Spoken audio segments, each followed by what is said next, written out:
Imhotep, Ankh-Uja, Seneb, Neb, à tous les Sènes, à tous les de la nation Kamite, de la nation noire, hein, de la force noire et tous partout, à tous les ceux qui suivent l'Académie de la culture noire.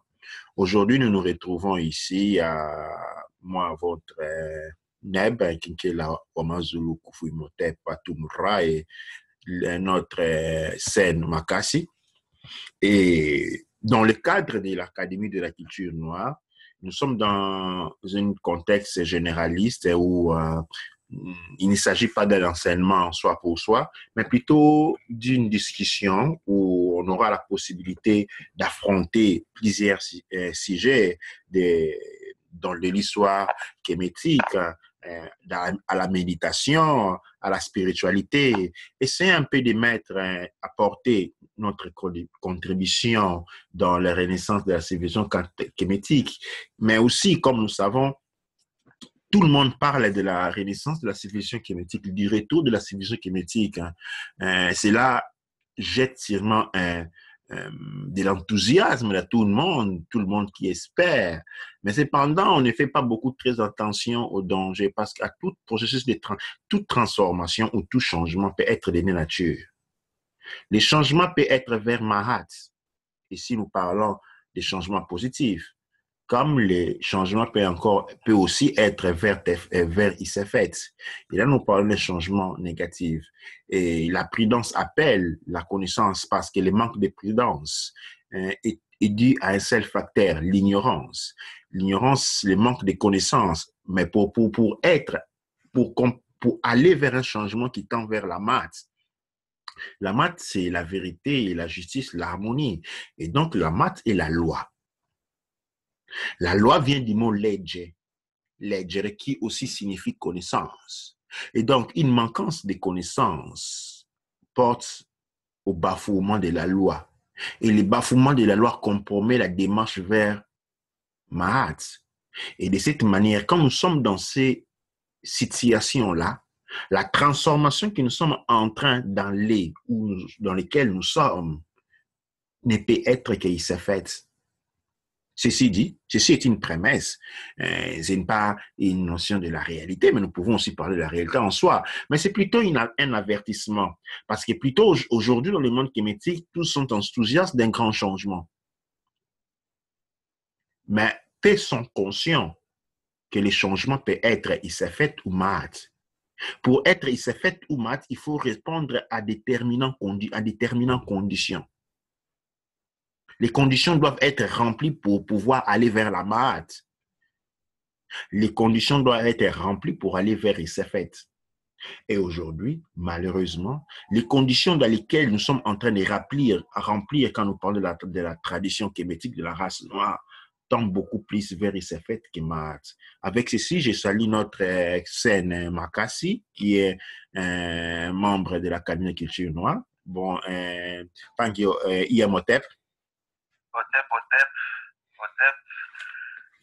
Ouais, nous sommes là aujourd'hui pour discuter justement de l'évolution de la culture kamite et des kamites en général. Comment faire pour pouvoir réussir à évoluer et ne pas continuer cette évolution vers Isefet. Parce que là, nous tous, tous les Kams, tous les Africains, comme je les appellerai, puisque c'est comme ça qu'ils se définissent, voudraient que l'Afrique ou que l'homme noir s'émancipe et redevienne ce qu'il était avant. Mais ce qu'ils ont oublié, c'est qu'il faut faire un grand travail et s'armer de sa mémoire, retrouver sa mémoire. Parce que quelqu'un, autant qu'il est amnésique, ne peut rien faire. Quand vous voyez dans les films que vous regardez, la plupart des super-héros, des héros qui ont perdu leur pouvoir, avant de commencer à redevenir des super-héros, ils récupèrent leur pouvoir, ils récupèrent leur histoire. Donc nous allons rentrer directement dans le vif du sujet pour comprendre justement. Je vais poser la question à notre Neb Kufu Imhotep Atumra. Comment se fait-il justement que maintenant, nous n'arrivons pas, donc nous avons des gens qui sont capables de faire des choses de notre communauté. des gens qui ont l'intelligence forte, forte, forte pour pouvoir changer aussi des choses. Donc, mettre leur contribution pour qu'on puisse retrouver notre mémoire, qu'on puisse tous la retrouver ensemble. Mais là, maintenant, pour le moment, ce que nous remarquons, c'est que même les jeunes de la génération de la trentaine, de la vingtaine sont endormis. Ils ont l'information, ils savent, mais ne font rien pour agir. Et ça, je pense que ça ne doit pas être quelque chose qu'on connaît seulement depuis maintenant. Donc, si c'est possible de nous expliquer comment cela est possible, qu'on est toujours aussi endormi, même après des générations, la génération de nos parents, on a trouvé des excuses pour eux, mais nous ne l'avons pas. Nous sommes dans un monde où nous avons Internet, nous avons tout pour pouvoir trouver, chercher, qui cherche, trouve, mais encore là, on est encore avec, nous sommes encore endormis et on attend toujours que le monde occidental comprenne les choses et nous comprenons ensuite. Donc, je te laisse la parole, Neb. Amènera doit, hein, neige s'arrête à tous les cas. Je répète encore, amènera doit, et doit signifie seulement, c'est pour dire merci. Et Hiti à tous les cas, bienvenue à tous les cas. La question est pertinente, j'étais en train de prendre certaines notes de la question. Aujourd'hui, on a Internet, ok? L'Internet est un instrument. L'Internet à soi ne fait rien. C'est-à-dire, si je prends un computer Internet, je mets devant un primate, ok, non? Oui. Ça ne sert à rien. L'Internet ou le computer est un instrument qui nécessite un certain niveau de connaissance pour pouvoir l'utiliser. Oui. Ok? C'est comme quelqu'un qui est en train de mourir. Ok? Et à côté de lui, il y a quelqu'un d'autre avec une voiture.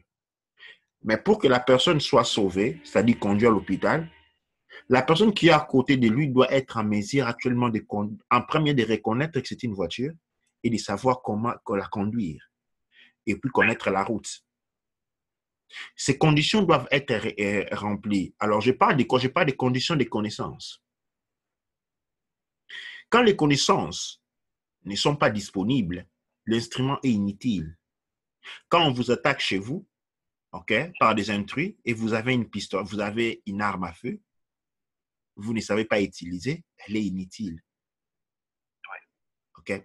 Oui, aujourd'hui, on parle de l'Internet, bien, oui, mais ce qui manque, okay, c'est des connaissances de base.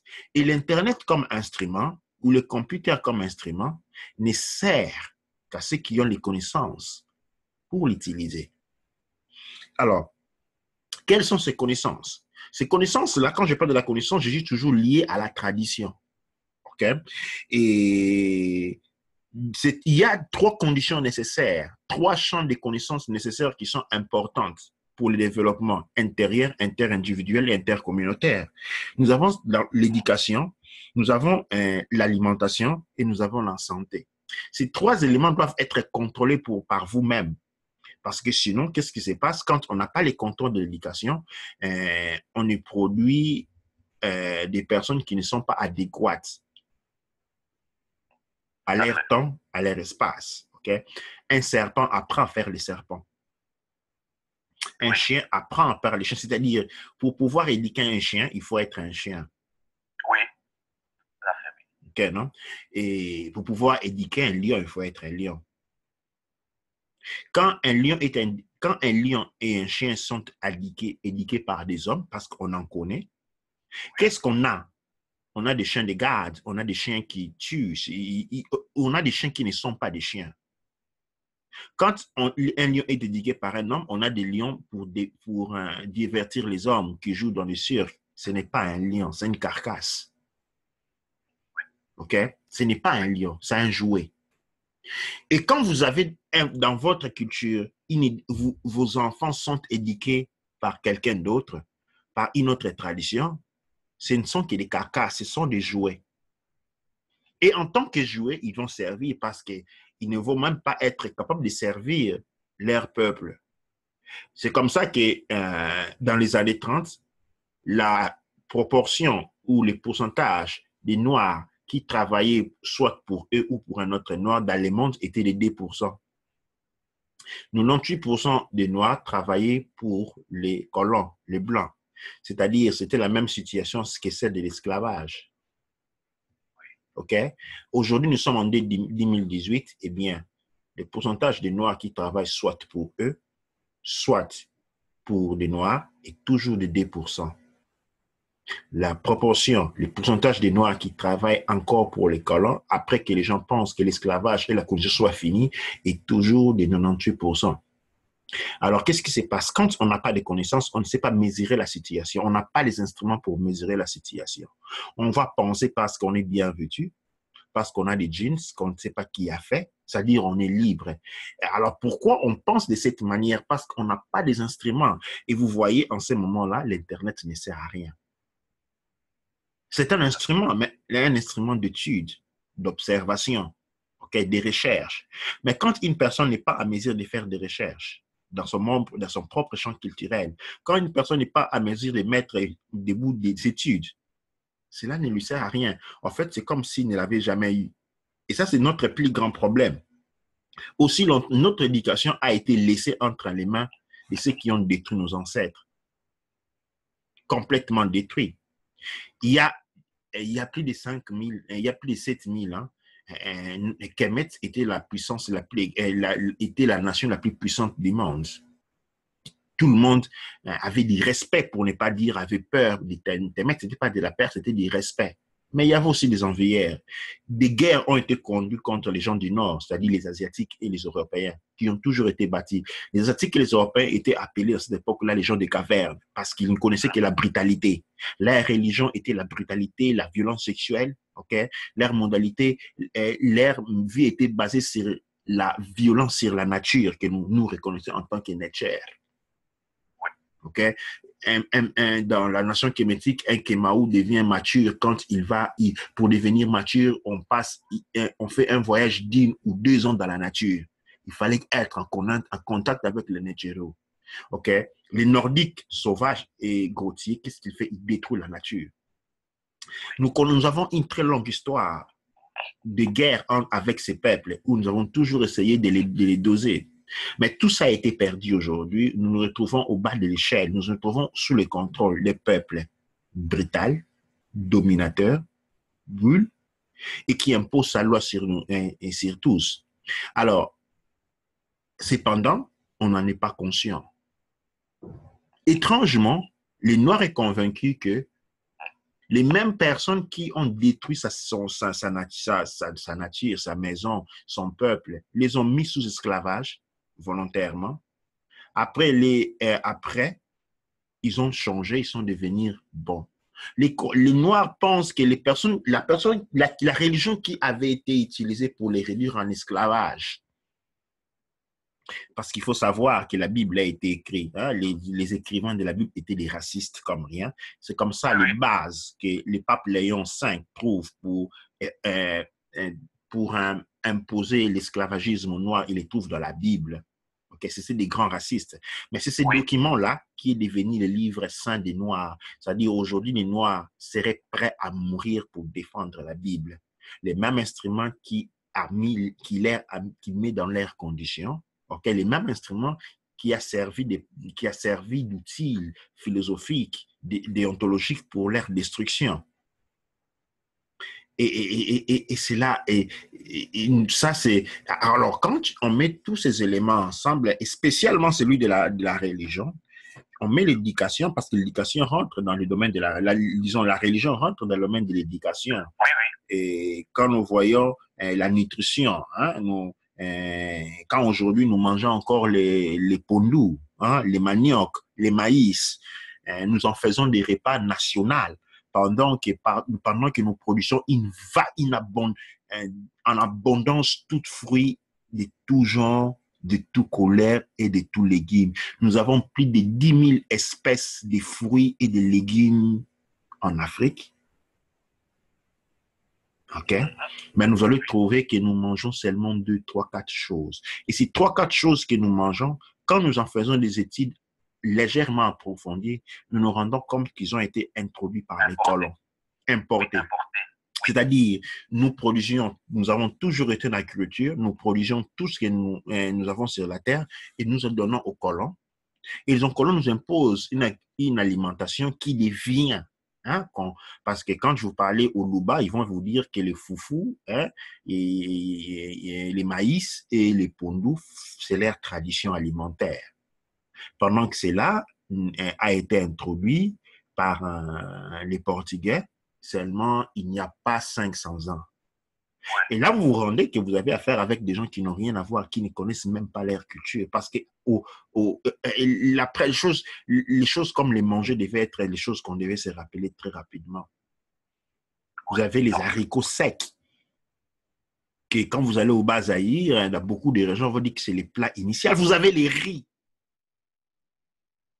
Okay? Les riz, qui est aujourd'hui reconnu un des repas essentiels, traditionnels en Afrique, et vous n'allez pas me trouver un champ de 10 hectares de riz en Afrique, parce que ça doit toujours venir de l'Asie. De l'Asie, oui, c'est importé.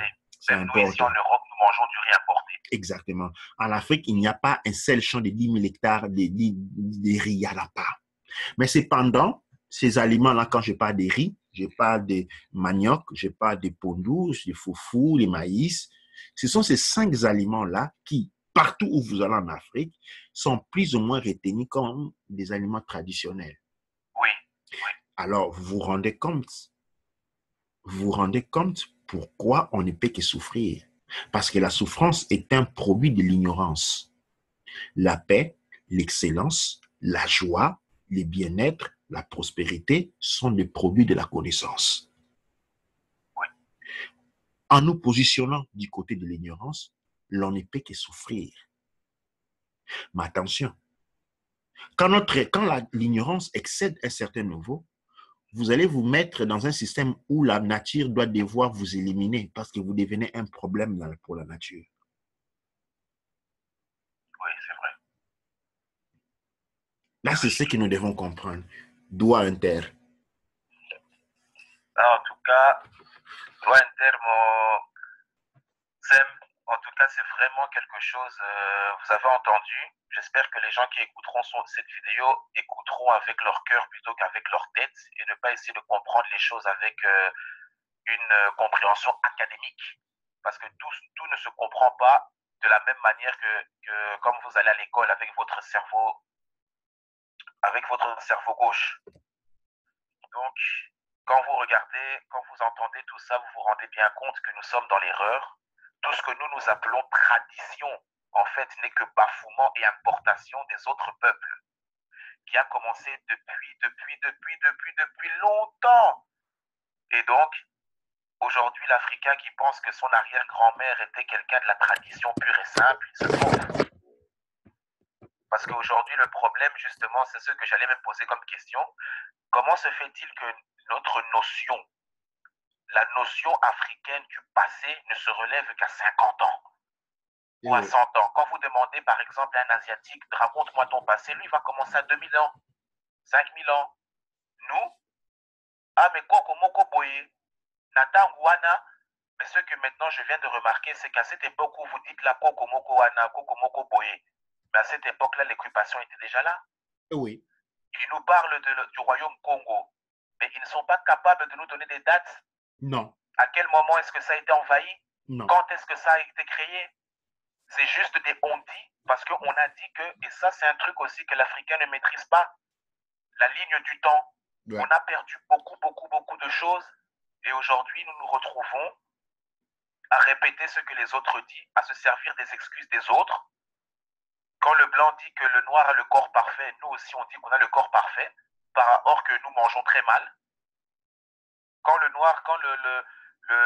blanc dit que oui, le noir sait très bien danser, nous aussi on accentue la danse. On va en boîte pour accentuer la danse, pour leur prouver que nous sommes des singes. Quand on dit toi le noir tu es marrant, aujourd'hui tu passes ton temps à sourire à tout le monde, à montrer tes dents, tu veux passer à la télé, tu veux faire des films, tu veux faire des clips vidéo en montrant tes dents en souriant. J'ai regardé ces temps-ci beaucoup de films africains, des films africains. Donc des films qui sont censés être produits par des Africains. Quand vous regardez le générique, vous voyez que ça a été financé par la communauté européenne. Vous voyez de l'immoralité. Dans certains films, vous voyez l'homosexualité à tout genre, à tout va comme ça. Vous voyez vraiment que l'Africain n'est pas lui-même. Même s'il dit qu'il fait les choses lui-même, il n'est pas lui-même. Ce n'est pas lui qui fait. Vous allez toujours voir en arrière, là-bas, un peu plus haut, vous allez voir que c'est un occidental, Songolo Pakala, qui est là-bas en train de faire faire bouger la marionnette. Et Donc, oui. ma question justement est celle-ci. Comment se fait-il que le noir a un problème avec le temps et un gros problème avec les traditions? Ça veut dire nos traditions, nous qui sommes nés en Europe, qui est mon cas, vous allez entendre toutes sortes de traditions. Oui, les enfants, quand vous touchez votre salaire de votre premier travail, il faut le donner à vos parents. Ah, mais il faut être comme ça. Nous, quand on va vieillir, il faut nous accepter chez vous parce que chez nous, en Afrique, nous vivons en famille. Mais moi, la question que j'ai toujours posée, c'est, admettons qu'on prend ce schéma-là, que notre famille ne se sépare pas. Aujourd'hui, je grandis, mes enfants sont là, ils grandissent, ils vivent avec moi. Comment est-ce qu'on va faire pour peupler la terre si à chaque fois ils sont avec moi? À quel moment ils vont sortir pour aller voir un autre environnement et eux aussi établir leur propre univers si à chaque fois ils sont collés chez moi? Ouais. Donc c'est un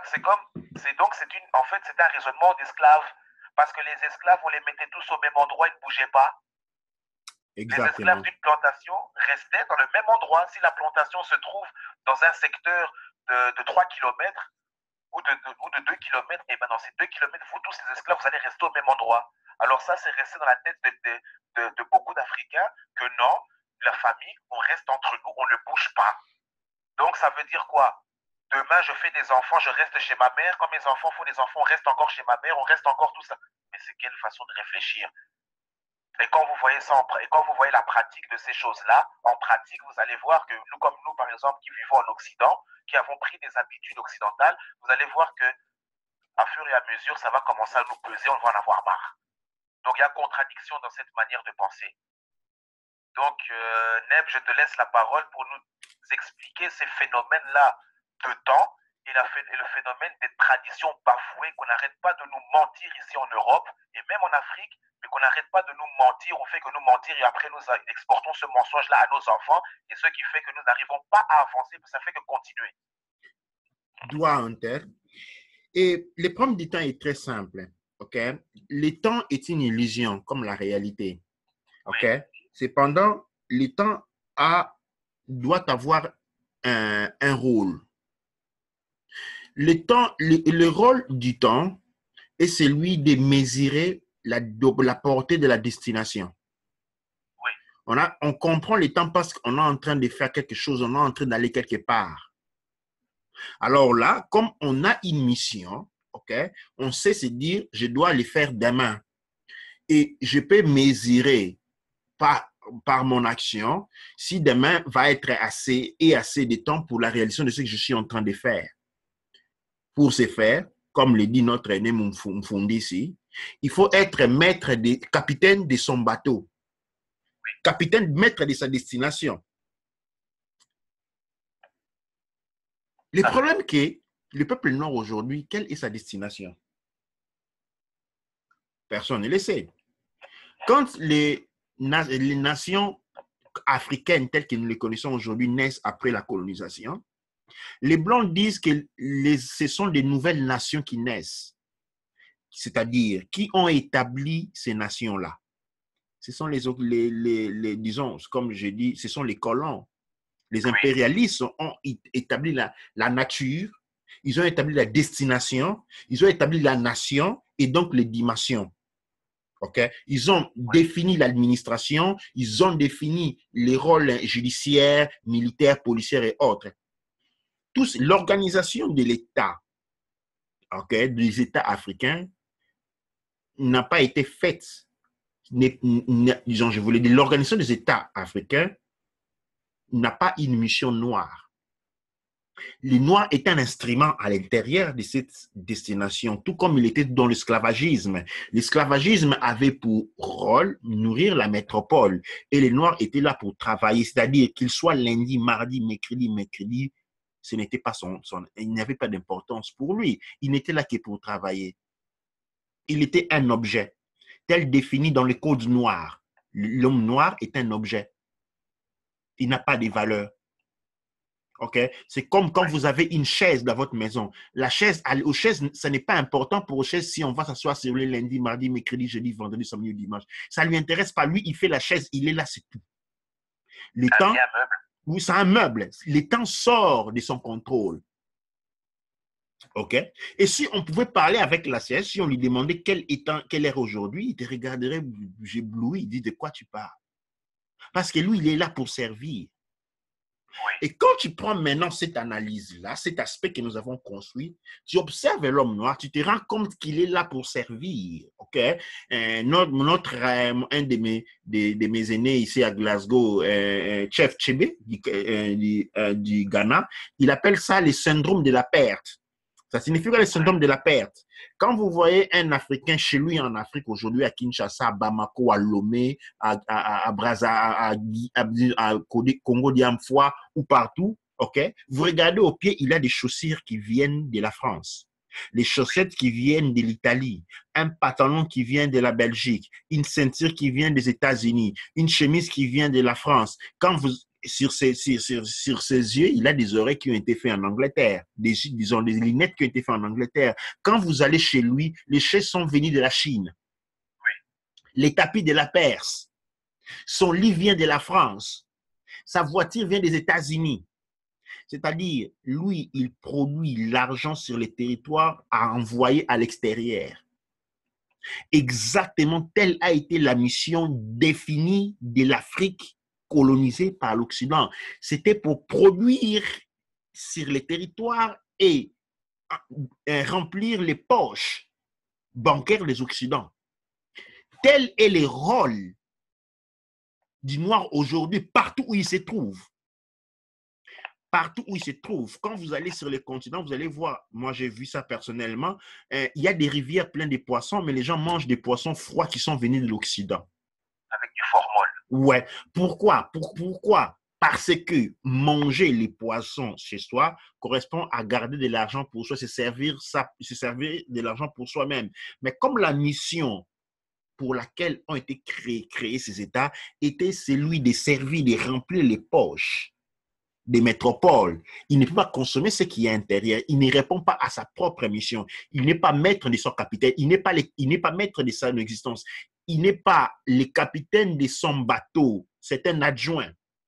Et par conséquent, qu'est-ce qu'il doit faire? Il ne doit consommer que ce qui vient de l'Occident parce que l'argent doit partir sur l'Occident.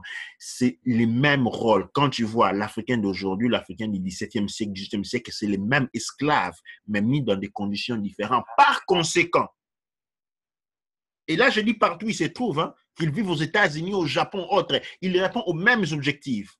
Oui. La maison qu'il a, ce ne sont pas les Noirs qui l'ont construit.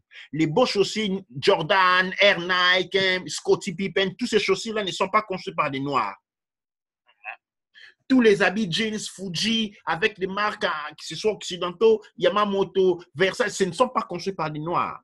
Encore aujourd'hui, partout où il se trouve, ok, il sert la métropole. Quand un Muzungu va au travail, il travaille, il paye les taxes. Ces taxes-là, c'est de l'argent qui vont être utilisés pour lui quand il va être en vieillesse et être aussi utilisé pour les autres vieillards de ces pays-là. Pendant que les Noirs, lui qui est en France, qui vit en France, il paye les taxes en France, cet argent ne va pas dans son pays, n'est pas servi, utilisé pour les siens. Il est dirigé par les Muzungu. Et quand lui-même ira en pension, nous avons vu ces histoires-là, il sera maltraité parce que quand il sera pensionné, vieux, et qu'il va commencer à se chier d'ici, il n'y aura personne pour les soigner. Ah oui, c'est vrai. Ah oui, nous vivons ça ici, on le voit. Ça commence. Il n'y aura personne. Et là, on oublie qu'il a... Lui, il s'est dit, mais je travaille. Non, tu n'as pas travaillé, tu n'as été qu'un esclave. Qu'est-ce que tu veux? L'esclave, ça sert quand c'est bon. Quand c'est bon, quand c'est plus bon, on s'en débarrasse. Mais comme ce n'est plus le temps où on s'en débarrassait violemment, il faut faire semblant. Mais on s'en débarrasse toujours. Semblant ou pas, le résultat est le même. Et donc, Oui. tu comprends pourquoi les Noirs n'ont pas maîtrise du temps. Il n'a pas maîtrise du temps parce que je ne vais pas m'allonger à dire qu'il ne connaît pas l'histoire. Ça, c'est une phase. Mais sans parler de l'histoire, je reste au niveau contemporain. C'est parce qu'il n'a pas d'utilité à les savoir. Parce que c'est comme une chaise dans la maison, c'est comme un tapis au sol. Il est là pour servir. Il n'est pas le capitaine de son propre bateau. Et là, nous devons commencer à comprendre. Pourquoi je dis cela? Je dis cela pour que nous commençons à réaliser cette situation. Ok? Pour guérir d'une maladie, il faut en premier temps réaliser qu'on est malade de cette maladie-là. Puis, et commencer à mettre en acte des choses pour s'en sortir. Mais oui, pour guérir. Sans cette réalisation-là, on ne peut pas. Alors, passons aux traditions. Oui. Okay? Les traditions. Il n'y a qu'une seule tradition, c'est la tradition kémétique qui est la mère de toutes les traditions. Mais quand nous parlons aussi qu'il y a dans le Congo, d'autres là c'est un Muntandu, d'autres là c'est un Mongo, tous ces gens-là, comment ils naissent? Ça, ce sont les choses qui sont nées pendant l'esclavage. Une petite histoire rapide. Pendant l'esclavage, les Blancs, ok, dans l'Égypte, avant la naissance des Kémètes, ok, on a dit chasser les Occidentaux, ce qu'on appelle les Nordiques. Hein. Les Nordiques, c'était les Asiatiques occidentaux qui étaient en compagnie avec des races extraterrestres comme les Oanes et les Chitauri, hein, avec les frères Enli et Enki, okay, qui venaient dans notre territoire pour prendre des esclaves et de l'or, les matières premières. On a dit les chasser, les mettre dehors. Alors, quand enfin nous tombons, ils reviennent avec les mêmes choses. Encore aujourd'hui, c'est la même chose. Pourquoi ils viennent pour les minéraux? Comme cette histoire des minéraux, ça n'a pas commencé avec la découverte, comme on dit, on a découvert l'Afrique. Non, ça c'est faux. On les a chassés de l'Afrique pendant très longtemps. C'est-à-dire qu'ils n'ont pas eu le pouvoir de mettre les pieds chez nous pendant très longtemps. Parce que quand ils avaient commencé, c'est-à-dire qu'ils n'ont pas découvert. Ils savaient cela. On les avait chassés. Ils ne pouvaient pas y mettre les pieds. Ils ne pouvaient tout simplement pas y mettre pied. Donc là, ils se vengent. Ouais, alors quand ils reviennent, encore la même chose. Alors, quand vous êtes dans la même histoire de Enki et Enlil que vous retrouverez sur les tableaux cimériennes, quand vous mettez des points, des mines d'exploitation, ok, qu'est-ce que vous avez besoin des esclaves pour les faire? Oui. Alors, vu que nos souverainetés étaient tombées pour des raisons que nous affronterons dans d'autres sujets. Hein. On sort des Kemet, on fuit. Et quand les gens pensent que les Blancs commençaient, les Muzungu viennent nous attaquer, et les Arabes viennent nous attaquer, les Muzungu et les Asiatiques nous attaquent hein, au début du 9e siècle. Non, non, non. Depuis qu'ils ont commencé, ils n'ont jamais arrêté. Ils ont commencé avant qu'elles n'aient de nous attaquer. On s'était toujours défendu. La raison pour laquelle nous avons créé Smartari, c'est-à-dire l'union des Kemet et Couche. Et à l'intérieur, il y avait Tanetcher qui est aujourd'hui, que nous appelons l'Afrique centrale. Et il y avait aussi les pays de Punt, ok? Et les Tanetcher, c'est la partie de l'Est qui va jusqu'au centre. Et à partir de l'Ouest, c'était les pays de Punt, ok? On a dit réunir cela, toutes ces régions devaient être réunies sous Smartari, justement pour se protéger des envahisseurs venant du Nord, les Asiatiques et les Européens, ce que nous appelons aujourd'hui les Européens. À l'époque, nous appelons les hommes des cavernes, parce qu'ils vivaient dans les cavernes. Oui. Tout ce qu'ils connaissaient, c'était la violence et la violence et la violence et la violence. Okay. Oui, alors à l'école, ils nous le disent. Ils sont venus attaquer, on s'était défendu, on a créé Smartari, une grande nation Kemet, ok, pendant très longtemps pour s'en défendre. Et ils nous ont battus, comme on a dit l'autre fois, pas parce qu'ils sont venus, ils nous ont battus régulièrement, parce que les gens, quand on parle de l'invasion des Kemet, ils pensent qu'ils sont venus avec les armées. Les armées, non, non, non, non. La chose qui a fait perdre, qui a une des raisons pour lesquelles nous sommes tombés, c'est l'immigration. C'est comme ça qu'aujourd'hui, le Muzungu, il a peur de l'immigration chez lui. Parce qu'il sait que c'est la même arme qui avait été utilisée qu'ils ont utilisé et pour nous battre. Ils ont utilisé l'immigration l'immigration asiatique pour nous mettre par terre. Oui. L'immigration a porté à la corruption de mœurs de la Marat. Oui. les immigrés se sont retrouvés dans l'armée, dans la gestion, et ils ont commencé à falsifier des documents pour permettre des militaires de pénétrer petit à petit. Et cela a pris de 50 à 60 ans pour leur permettre de prendre des positions régulées sur Kemet et pouvoir nous saboter de l'intérieur. Dès qu'ils ont eu cette possibilité-là, Kemet est tombé. Ça, c'était les Hyksos. Hein? Les Hyksos sont un mélange asiatique occidental. Après les Cimériens, parce que les Cimériens aussi, quand les Hyksos ont pris le pouvoir, sont venus en grand nombre. Quand les Kemet partis rentrent pour récupérer, après 430 ans, 420 ans récupérer Kemet, on récupère, mais il y avait un problème. Les pouvoirs étaient déjà contaminés. Il y avait les Assyriens qui étaient partout. Et les Assyriens aussi ils ont pensé, ok, comme les Égyptiens sont partis, nous sommes les plus en nombre, nous contrôlons beaucoup de choses, nous allons faire aussi notre coup d'État. Pour nous, c'était difficile de nous défendre parce qu'on avait à peine repris le contrôle d'un territoire pour lequel on avait perdu le contrôle pendant 420 ans. Il était difficile et les Assyriens nous ont toujours tout de suite fauché chemin et nous avons une autre occupation. Après, les mêmes mécanismes vont se passer encore avec les Perses. À la fin de la journée, les Arabes vont venir avec les armes parce les Arabes commencent par faire les razzias, okay, les vendre des esclaves pour aller vendre chez ceux qui voulaient les esclaves, les Occidentaux. Mais c'est là l'Égypte est déjà tombée. C'est-à-dire, les Arabes n'ont pas bâti les Kémets. Hein? Les Arabes n'ont pas bâti les Kémets. Les Arabes ont... Ouais, ils ne sont même pas bâtis contre nous. Ils sont bâtis contre les Assyriens qui avaient les pouvoirs. Ce n'était pas nous à l'époque. OK? Ils envahissent les Assyriens, mais c'est notre territoire. C'est bien entendu. Alors, dès cette époque-là, ça ne s'est plus jamais arrêté. Ça a continué ils ont continué à poursuivre. Alors, arrivé maintenant au POC, là, on arrive les royaumes Congo. Pourquoi on se retrouve dans le royaume Congo? Pourquoi on vient d'Atanecher? Parce qu'on était en train de fuir. On est passé par Monomotapa, on est passé par les royaumes Zoulou, on continuait à fuir. Et on nous suivait pendant tout cela. Ça, c'est la partie de l'histoire qu'on ne rencontre pas. Pendant que nos ancêtres étaient en train de se déplacer, il y avait les gens qui leur venaient derrière. Ils n'étaient pas en train de se déplacer, ils étaient en train de fuir.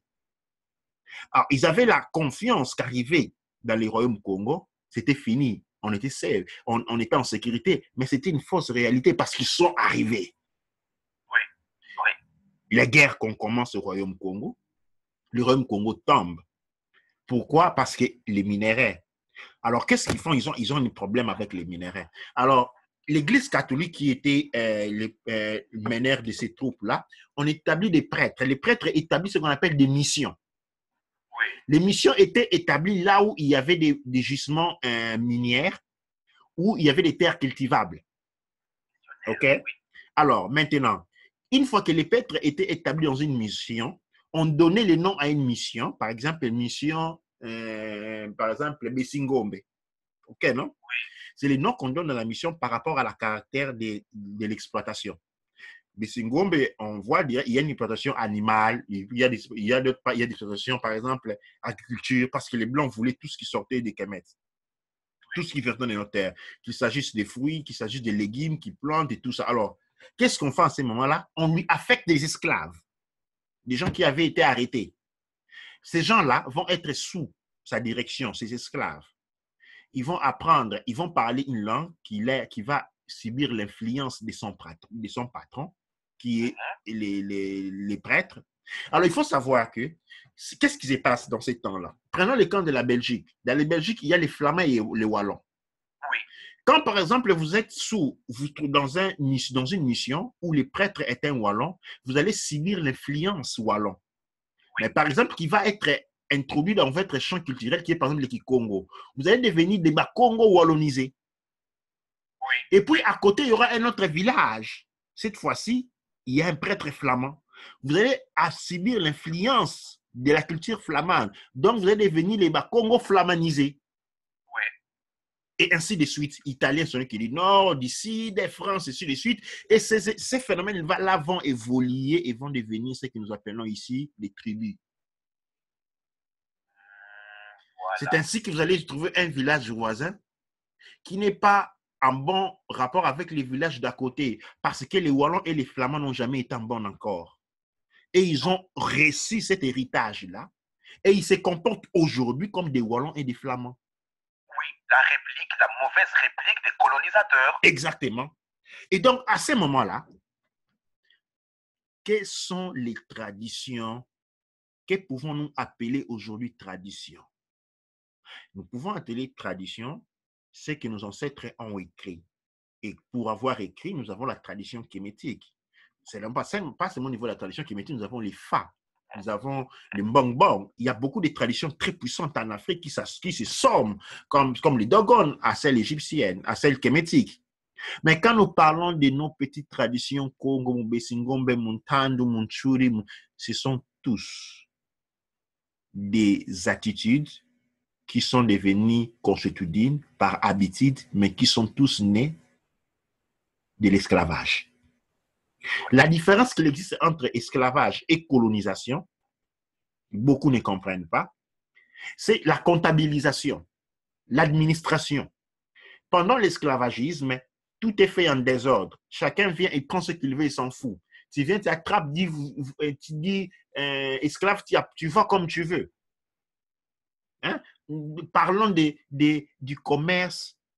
Hein? Parlons du commerce sur Kemet, de corps de nos ancêtres. Hein? Les corps de nos ancêtres, communément appelés, qu'on appelle aujourd'hui les momies,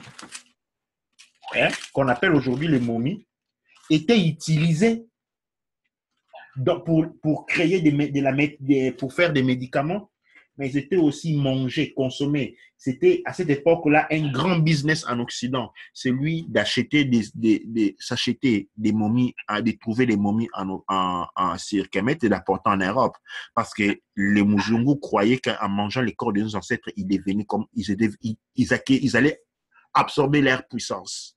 Donc des cadavres, quoi. Ouais, c'était mangé régulièrement. Il y a des recherches qui le démontrent. Même beaucoup de peintures qu'on voit aujourd'hui du 15e siècle, les peintures occidentales du 15e, 16e siècle étaient faites sur base des poussières de nos ancêtres parce que ça rendait vivaces les peintures, les couleurs. Les cultes, comme aujourd'hui, on a les problèmes les marchés des organes noirs que nous connaissons. La même chose c'est une transformation ou une évolution des marchés des corps de nos ancêtres qui étaient systématiquement vendus dans des marchés noirs organisés devant tout le monde. OK? C'est-à-dire, pendant l'esclavage, il y a ce désordre-là. Tout le monde prend ce qu'il veut. Dans la colonisation, il y a la comptabilisation de tout ce que l'on fait. C'est la seule différence. C'est seulement l'esclavage comptabilisé.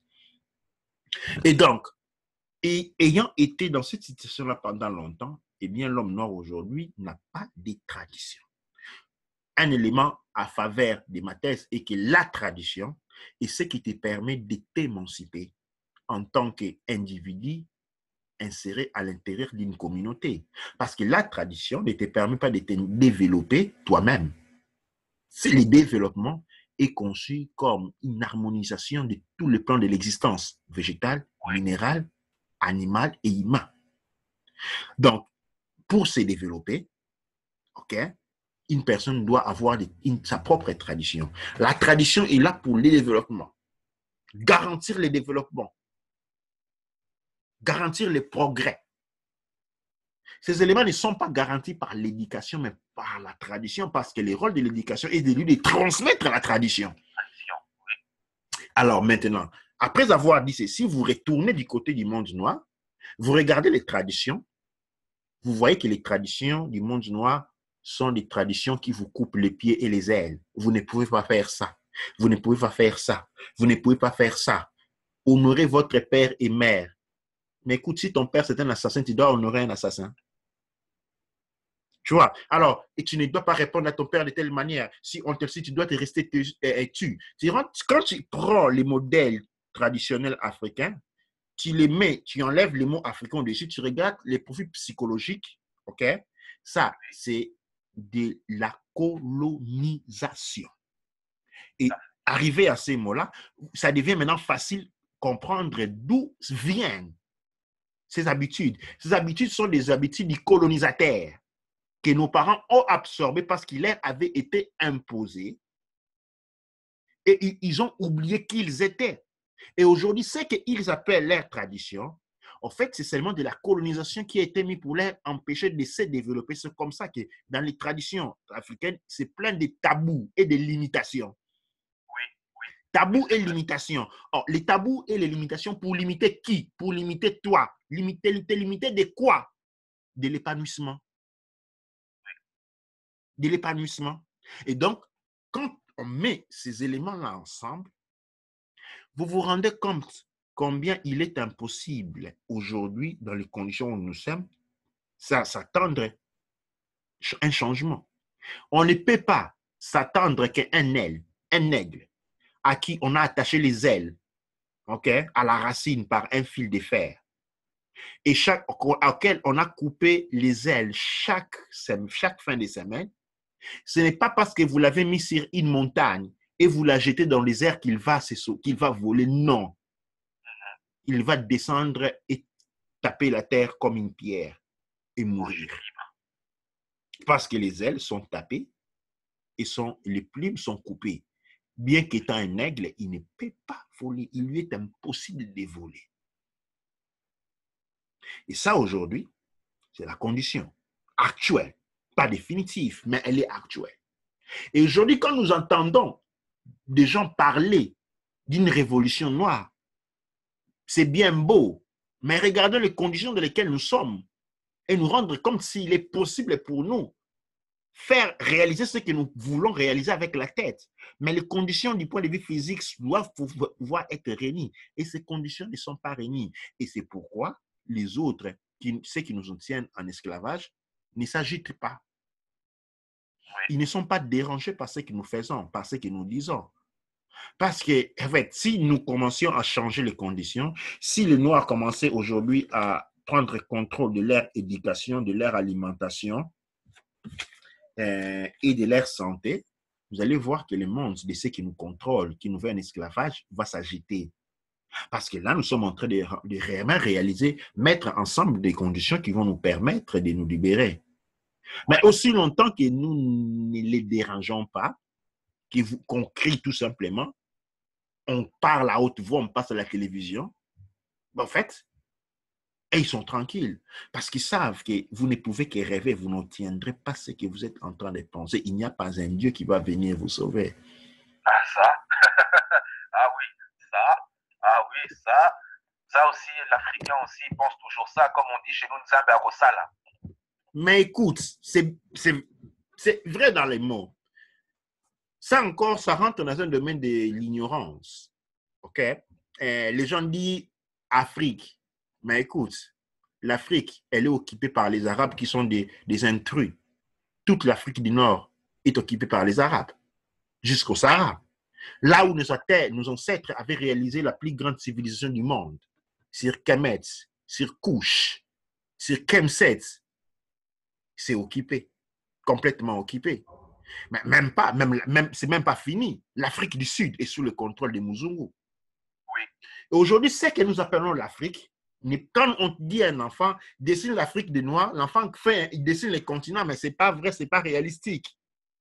L'Afrique noire, ok, c'est la petite portion de terre qui se trouve au sud du Sahara et au nord de l'Afrique du Sud. C'est tout. Oui, c'est tout. Ça n'existe plus. On n'est pas réalistique. C'est un petit territoire situé entre le sud du Sahara et le nord de l'Afrique du Sud. C'est là où nous habitons, mais nous n'avons pas le contrôle de cette terre-là. N'oublions pas que la conférence de Berlin, ok, les documents signés par la conférence de Berlin qui divise l'Afrique en pays n'a jamais été abrogé. Elle est encore en vigueur.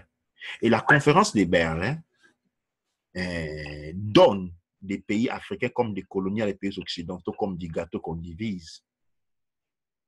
Et les Congo, ok, les Congo, comme c'est un pays trop riche, le Congo belge bien entendu, le Royaume est un espace trop riche. Qu'est-ce qu'on en fait? Pour éviter les guerres entre les Occidentaux, on s'arrange pour la laisser une zone neutre, c'est-à-dire où tout le monde a le droit de venir faire ce dont il a besoin. Tout le monde peut s'enrichir au Congo, sauf les Congolais. Tout le monde peut s'enrichir au Congo, sauf les Congolais. Les seules personnes qui se sont enrichies du Congo, quand on les voit, ce sont des gens dont un des parents est un étranger. Oui. OK? Comme les Cardozo Mwamba, les Kamitatu, les Dokolo. OK? Ce sont tous Oui. des personnes dont un parent est un étranger. OK? Ou ce sont des gens qui sont au pouvoir. Mais quand ce sont des gens qui sont au pouvoir, nous avons vu Mobutu comment c'est fini. Tout l'argent qu'il a vu se mettre à côté, c'est parti hors de ses mains. Ah oui, oui, oui, oui. Tu vois, Ils ont... ouais, Oui. parce que les Congo, on dit, toutes les richesses du sol et du sous-sol du Congo appartiennent à la communauté internationale. OK? Oh là Même, là. et ça, c'est écrit au niveau du pacte de 1885. Mais au niveau de la constitution du Congo, on dit les biens, hein, les ressources du sol et du sous-sol appartiennent à l'État. Mais qu'est-ce qui constitue l'État au Congo? C'est les colons. L'État, c'est qui? C'est les colons. À qui on va se courber quand on est nommé gouvernateur ou ministre? C'est les colons. Donc, les colons constituent l'État. Vous êtes sur les territoires, vous êtes l'instrument que les colons utilisent. Et donc, quand on parle des propriétés du sol et du sous-sol, ça rentre directement entre les mains de la communauté internationale. On n'est pas sorti de l'auberge. On est loin. Avant de sortir de l'auberge, avant de sortir de l'auberge, nous devons en premier lieu nous réveiller du rêve. Nous, on n'est même pas encore réveillés du rêve. Nous devons en premier lieu nous réveiller du rêve, comprendre comment il faut sortir de l'auberge et puis commencer à sortir de l'auberge. On est à des années-lumière de la sortie de l'auberge. À des années-lumière. Mais maintenant, qu'est-ce qui se passe? Les gens sont excités. Hein? Les gens sont excités. Ils pensent qu'il y aura un changement. Non. Il y a moins de quelques millénaires, hein, les Noirs étaient la race primordiale sur Terre. Okay? Les Nordiques, Oui. que nous appelons les Asiatiques occidentaux, représentaient moins de 5% de la population mondiale, toujours. C'est-à-dire, qu'est-ce que je veux dire par cela? On occupait les 70% des terres, c'est-à-dire l'Asie était noire. Hein, les pays comme aujourd'hui l'Inde et le Pakistan, c'est des pays des Noirs. L'Australie, vous la connaissez. L'Amérique du Sud. L'Amérique, c'était des pays des Noirs. Les États-Unis, ce n'est pas un pays des Blancs. Un Canada, ce n'est pas un pays des Blancs. Mais aujourd'hui, nous avons été éliminés, chassés de toutes ces terres, même de l'Europe. D'où nous avons encore des enfants comme les Italiens, les Portugais, même si nous n'aiment pas beaucoup, mais à les regarder, on voit les gènes noirs en eux. Oui. OK? Nous avons été chassés de tous ces territoires-là. À un moment donné, nous nous sommes retrouvés en Afrique. Mais cela n'était pas fini. En Afrique, on a continué à nous confiner. Toute l'Afrique est partie. Le détroit de Gibraltar a été fait exposer pour nous voler toute une partie qu'on appelle aujourd'hui le Moyen-Orient. Le Moyen-Orient, c'était le nord de l'Afrique, le nord des Kemet. Et le détroit de Gibraltar qui permet, comme un pont, de passer d'un territoire à un autre. Ça a été coupé. On en a fait une terre arabe qu'on crée les Arabes. On la crée comme ça, du jour au lendemain, pour en réalité justifier qu'ils soient sous le contrôle des Juifs, Israël, de la famille Khazar, des descendants Khazar. Et qui viennent de l'extrême nord aussi, au nord, et qui viennent de l'extrême nord-ouest, est-nord-occident, non, l'extrême nord occidental de l'Asie. C'est-à-dire, dis-moi, aujourd'hui, ils ont continué, c'est-à-dire la guerre contre l'homme noir, là, c'est quelque chose de merveilleux quand tu l'étudies. Ça continue jusqu'à ce qu'on a continué. Ils ne se sont pas arrêtés au Gibraltar. Quand ils ont pris l'Asie, ils ne se sont pas arrêtés. Ils ont pris l'Amérique, ils ont pris l'Australie, ils ne se sont pas arrêtés. Ils ont pris l'Europe, ils ne se sont pas arrêtés. Ils sont venus en Afrique. Ils ont continué jusqu'à ce que jusqu'au Sahara ne nous appartient plus. L'Afrique du Sud n'est pas sous notre contrôle. Dis-moi, le sauveur, il est venu quand? Il est en train de chômer. Hein. Lui, moi, j'ai l'impression que ce sauveur-là, il est en train de plutôt se réjouir plutôt qu'essayer de venir nous aider. Hein. Ceux qui parlent du 4 janvier 1959 à Kinshasa vont te dire que ce jour-là, Fumukimbangu a envoyé des petits hommes intervenir. Tu auras entendu cette histoire, c'est vraiment pas... Oui. Écoute, quand tu as le temps, ok, parce qu'on ne peut pas les faire, on ne s'est pas arrangé pour les faire ici, écoute les discours, ok, du roi des Belges, ok, devant l'Assemblée à Kinshasa. Il dit ceci. On dit ceci. L'indépendance du Congo, ok, est le résultat de l'aboutissement du génie de Léopold II. Tout avait été préparé alors. Exactement, tout avait été préparé. Les 4 gens, tout ce qui s'est passé, la match entre, je ne sais pas moi, Vita Imana, je ne sais pas moi quoi. Oui, c'était ça, Vita Imana. Oui, et puis les discours de Abako avec Kassavubu et qui a fusillé, pour les gens attaquer les églises. Toute cette journée-là avait été préparée comme c'était du théâtre. Tu vois? Et vous vous basez de cette... On le dit, hein? C'est pas qu'ils l'ont dit, on le dit. C'était l'aboutissement de leur travail. C'était le génie de Léopold qui avait créé cela. Cela peut-être dans les années passées, il y a 40 ans, on pouvait penser, ah ben oui, écoute. Mais aujourd'hui, Afrique, on a compris que toutes les guerres du monde sont manipulées. On voit comment manipuler les choses à gauche et à droite. On se rend compte que ce n'était qu'une manipulation. Et c'est comme ça qu'il est reconnu comme un génie, parce que c'est comme quand Michael Jackson avait créé les vidéos de Thriller. Personne n'avait encore fait ça. Aujourd'hui, c'est facile de les faire, oui. On peut les faire facilement. Mais à l'époque, c'était un génie parce que jamais personne n'avait pensé créer une scène aussi complexe. C'est comme ça avec l'indépendance du Congo. Léopold II est devenu un génie parce qu'à cette époque-là, il n'y avait jamais personne qui avait pensé à faire une mise en scène aussi complexe pour créer une situation qu'ils vont contrôler à 100%. C'est-à-dire des sauveurs, il n'y en avait jamais eu. Ah oui, parce que si ces personnes-là, si ces petits bonshommes-là, ils sont venus le 4 janvier, pourquoi ils ne sont pas venus maintenant qu'on est en train d'assassiner les Congolais? Et quand on coupait les mains? Ils étaient où? C'est ça que moi je trouve quand même, c'est ça que je trouve quand même bizarre. C'est de la machination. C'est de la machination.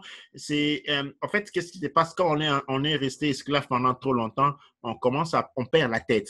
Tu vois, c'est comme quand on croit à tout. On commence à espérer que quelqu'un va venir te sauver. Oui. Tu vois? Totalement. Ouais. C'est comme quand tu es un petit enfant, tu vis dans une maison où les gens ne t'aiment pas. Alors, tu commences à remplir ta tête d'histoire que quelqu'un va venir te sauver, te porter ailleurs. Oui. OK? Totalement. Ouais, alors, les Noirs, ils sont arrivés à cette idée, à ce moment-là, mais c'est une situation de sanité mentale. C'est juste pour un enfant. Hein? C'est normal, parce que l'enfant, il est en train de construire son personnalité. Il a donc le besoin de passer par cette phase-là. Mais pour un adulte, c'est une insanité mentale. Oui. De produire des images, des mirages, et puis de s'y accrocher. L'enfant s'accroche parce qu'il n'a pas autre ressource.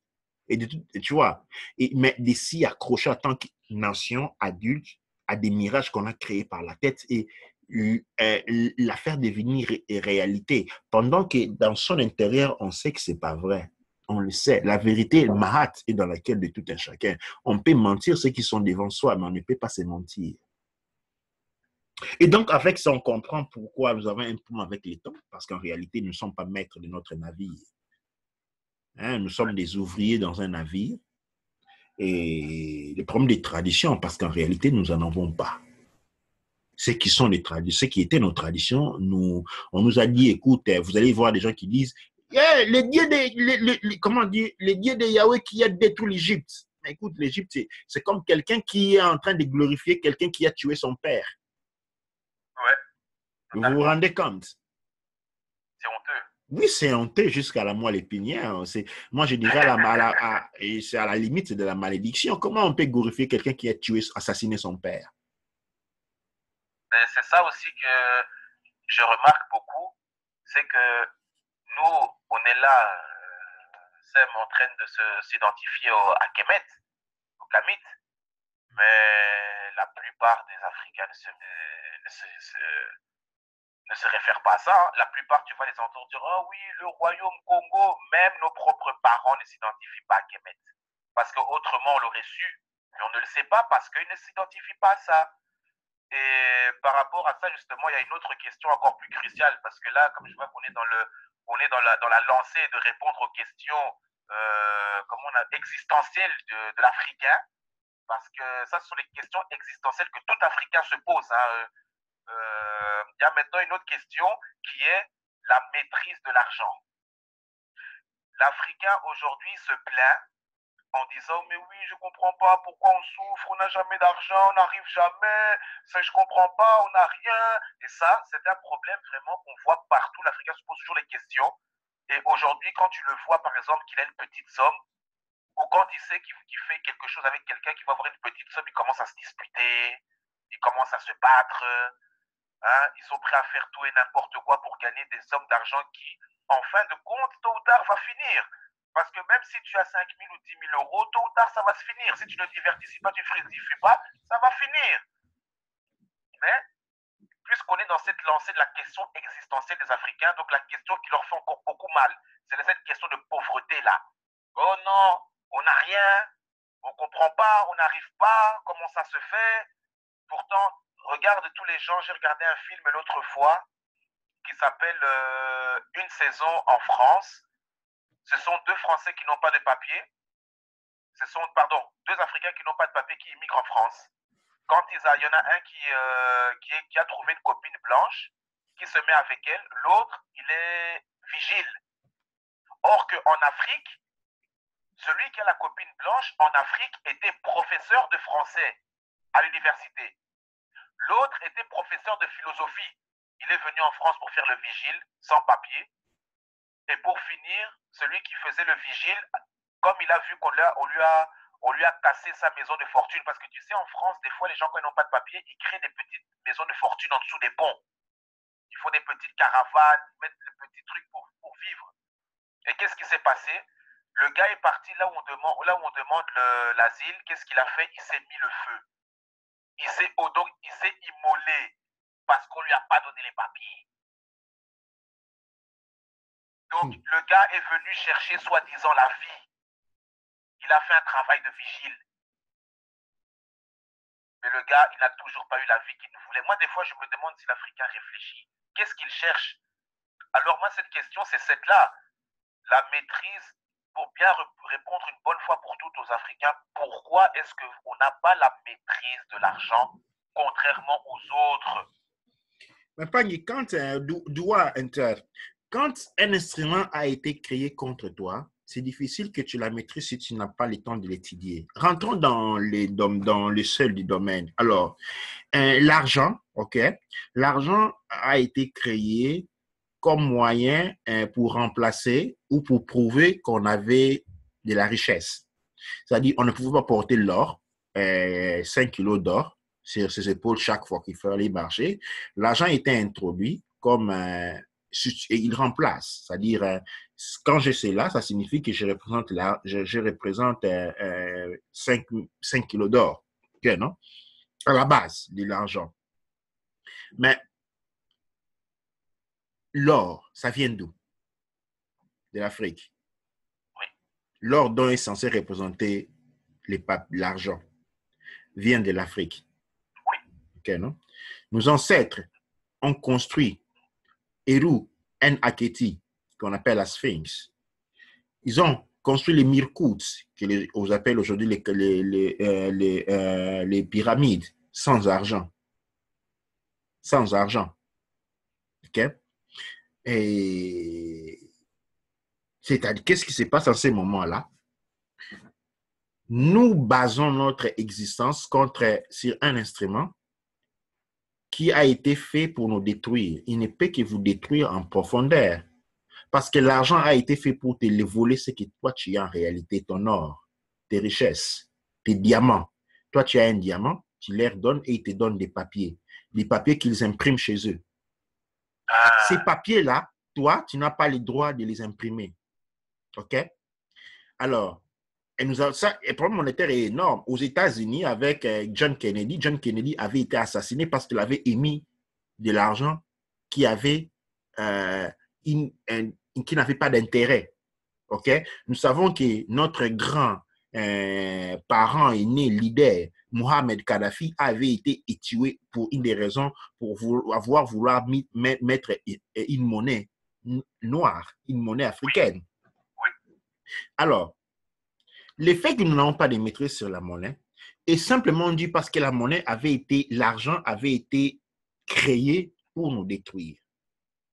Mais le problème la plus grave est que les richesses dont représente l'argent sont les nôtres, disons, devraient être les nôtres. Parce que, comme je dis,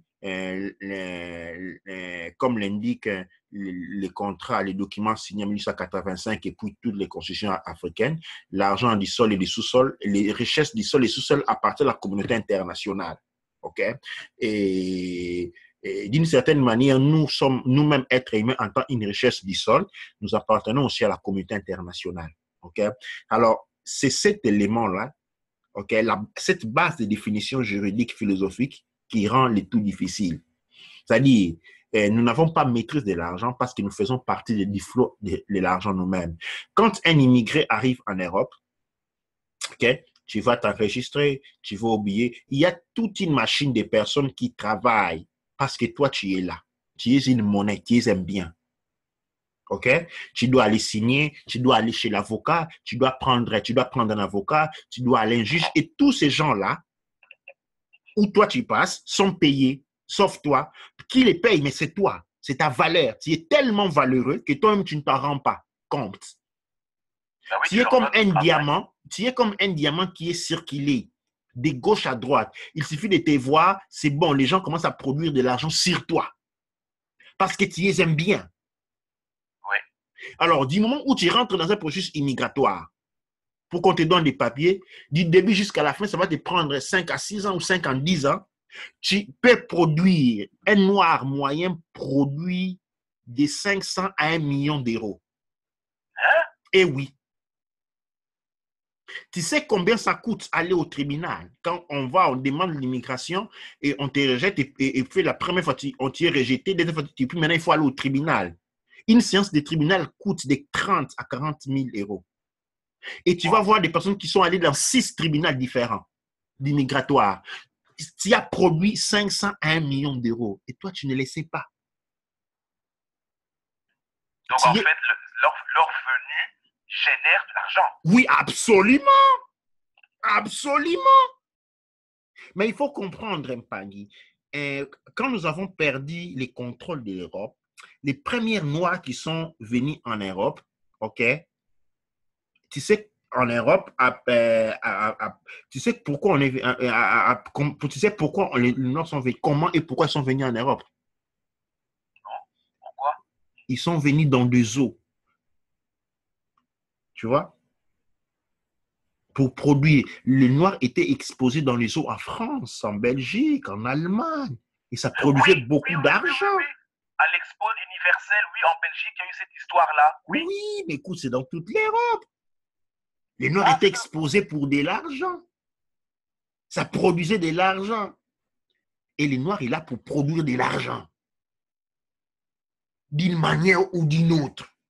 On change les modalités, mais la finalité est la même parce que tu as une très grande valeur dont tu y es. Il faut t'endormir pour te rendre, il faut qu'on te cite des nègres pour que tu ne rendes pas compte combien tu es valéré. Mais les nègres qui est incité, c'est celui qui produit l'argent pour lesquels ils se construisent des belles maisons, s'achètent des belles voitures et ils vont faire les gros matous. Tu es un produit économique. En tant que produit économique, et toi-même étant inconscient de cette réalité-là, tu ne peux pas commettre, tu ne peux pas avoir des contrôles sur l'argent.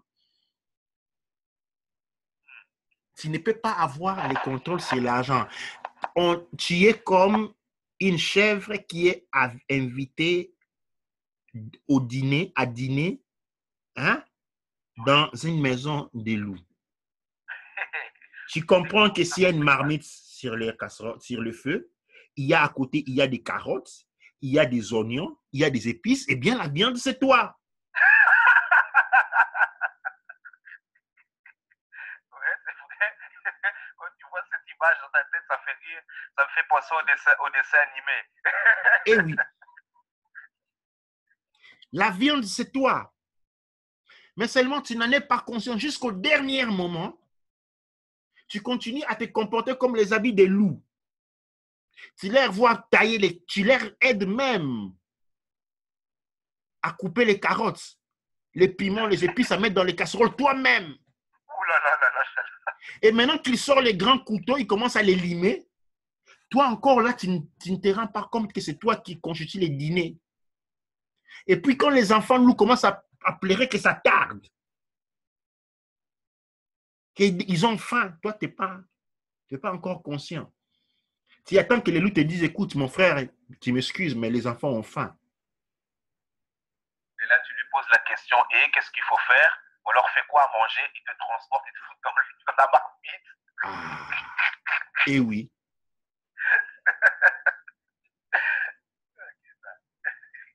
Même la petite, elle rigole. On te transporte. Ça, c'est vrai. Ça, vraiment, c'est... Là, j'espère, les cas, vous avez entendu parce que il faut vraiment que cette vidéo fasse le tour parce que ça répond vraiment à beaucoup de questions que les, que les, que les CAM se posent, que les Noirs se posent existentiellement tous les jours. Et aujourd'hui, on assiste à des pâles imitations de l'Occident mal faites. Tu sais, il y a quelques jours ici, dans mon immeuble, il y a la Belgique qui a joué contre le Brésil. Et la Belgique a marqué. Et donc, j'étais dans la terrasse comme ça et j'entends la voisine qui est une Africaine qui crie ouais, on a marqué, on a marqué. Dans ma tête, je me suis dit, eh ben, comme si donc c'est ta patrie. Tu dis, parce que ça aussi, c'est un peu hypocrite. Quand c'est leurs propres équipes qui jouent contre les étrangers, supportent leur équipe, quand leur équipe ne joue plus contre les étrangers, là, ils commencent à supporter. Donc, c'est un peu double. Et il y a une chose aussi que je me dis, par rapport à ce qu'on parlait au début, par rapport à l'invasion de Kemet, maintenant que le contexte historique a changé, nous savons qui est qui. Et maintenant, on ne peut plus se permettre d'être justement aussi accueillant et aussi ouvert avec les autres que maintenant. Et même des fois avec nos propres frères. Par exemple, je vais donner une fois on en a discuté, on parlait justement de nos jeunes, de ce qui se passait avec les jeunes en ce moment. Moi aussi, je suis passé par là, hein, je ne le cache pas. Qu'aujourd'hui, il y a un gros problème avec la musique, l'industrie de la musique et l'industrie des drogues et la jeunesse. Il y a eu des figures de proie qui nous ont mis devant nos yeux. Donc, tous ceux qui ont essayé de parler comme Tupac, parce que Tupac, quand tu écoutes les sons que Tupac faisait, il n'était pas en train de promouvoir, à part à la fin, quand on a commencé à le corrompre avec les sujets et tout, il n'a pas commencé à promouvoir, oui, faut vendre la drogue, faire ci, il faut faire ça. Mais avec quelque chose quand même de très crucial que tu m'avais fait remarquer, c'est par rapport à la jeunesse jamaïcaine qui, après, a influencé la jeunesse africaine. Parce qu'aujourd'hui, la plupart des Noirs qui font la musique sont influencés aussi par la Jamaïque. Ouais. Et il y a quelque chose que j'aimerais quand même savoir avant de rentrer dans le vif du sujet. Vu que tu es en Angleterre, le mot Jamaïque, ça vient de où? Jamaïque. Est-ce que ce sont les gens qui vivent là-bas qui ont donné ce nom-là ou ça a été donné par les colons anglais? Non, par les colons anglais, absolument. C'est-à-dire, il faut comprendre que il y a mon prochain livre qui va sortir prochainement, où on te fait voir combien tous les noms qui sont en Occident, ce sont des noms de nature noire. C'est une nature kémétique qui ont été transformés par la suite. Mais quand on a donné les colonies, en fait, on a réadapté les noms. Jamaïque, c'est un nom qui a été donné, je ne sais pas, je n'ai pas des informations là-dessus, mais je ne vois absolument pas, comme on dit, l'île de Granada, tu vois, Jamaïque. Et ce sont des noms qui ont été donnés par des Blancs, je suppose, Jamaïque. Je dois faire des recherches là-dessus pour comprendre à quoi se réfère quand on dit Jamaïque. Parce que là, ce que je suis en train de me dire, euh, justement, par rapport à la Jamaïque, pour rentrer dans le vif du sujet, la religion rastafarisme, parce qu'il y a beaucoup de gens qui aiment qu'on flatte leur ego, qui racontent des âneries. J'ai aussi fait des recherches là-dessus, mais je n'ai pas trouvé. Le rastafarisme, à la base, le vrai de chez vrai rastafarisme, donc pas celui qu'on nous vend à la télé, dans la musique ou des mensonges qu'on nous ment. C'est cette culture ou cette connaissance, j'appellerais ça, parce que c'est une connaissance. Cette connaissance-là, maintenant, elle est comment en réalité, à travers tous les mensonges qu'on a pu nous raconter, Mais écoute, doigt en terre, euh, le rastafarisme, c'est une religion, ok? Oui, Un modèle de vie, une religion qui sort des Kemet, qui a immigré des Kemet très longtemps. Cette oui, religion, quand tu vois les vrais rastafaristes, un, ils se sont des végétariens qui ne oui, prennent pas la drogue, oui, ok? Absolument oui, pas, ok? Ils avaient toujours cette connexion avec la musique, ok? Mais ce oui, n'était pas de la musique des drogués. La drogue survit dans ces mondes-là avec Bob Marley. oui, Bob Marley était, un de ses parents était, je crois, un Néerlandais ou un Allemand, quelque chose comme ça. Un Occidental en tout cas. Okay? Et pendant que Bob Marley était en montée, okay, il y avait un autre, c'était au fait pour rompre ces grands pays. Il oui. fallait rompre ces grands États des Noirs parce que le rastafarisme avait un esprit puissant. Ils avaient Ok, conservé les cultes rastafaristes qui avaient déjà sur Kemet. Et ce qui faisait un État puissant. Les Muzungu, sur une longueur d'onde de temps, ils ont calculé que ces mouvements-là laissés comme ça allait devenir un problème pour eux dans le futur. Donc, il fallait les casser. C'est ainsi que, toujours dans ces cas-là, on s'arrache pour avoir des métis. On a un métis qui a les sangs blancs et qui a votre art dans les sangs. OK? On les promet et quand il sort, on met beaucoup d'argent dessus. Alors, il apporte la drogue dans la musique et la drogue devient des rastafarismes. Hein? Vous allez vous rendre compte, par exemple, il y a quand, dans les années 80, quand Bob Marley vient jouer en France, okay? oui, La France qui se dit la nation qui est contre la drogue, et puis Bob Marley dit non, kaya no musique, c'est-à-dire si vous ne me faites pas fumer la drogue, et je ne joue pas la musique. Et la France accorde. ah, Non kaya no musique. Okay? C'est-à-dire on accorde. Qu'est-ce que cela constitue? Ça constitue une corruption au niveau de la jeunesse. Parce que oui, ça représentait l'époque où les Noirs étaient immigrés en Europe pour venir des travailleurs. Les parents allaient au travail, les enfants devenaient des fumeurs de drogue parce que tous, comme ils n'avaient pas d'opportunité, comme il y avait beaucoup de stress, tout le monde s'orientait vers la musique. La musique est un moyen de se déstresser. Alors, quand la drogue a été introduite dans cette musique-là, comme il a été premièrement introduit dans le rastafarisme, ok, le oui, même travail a été fait avec les rap.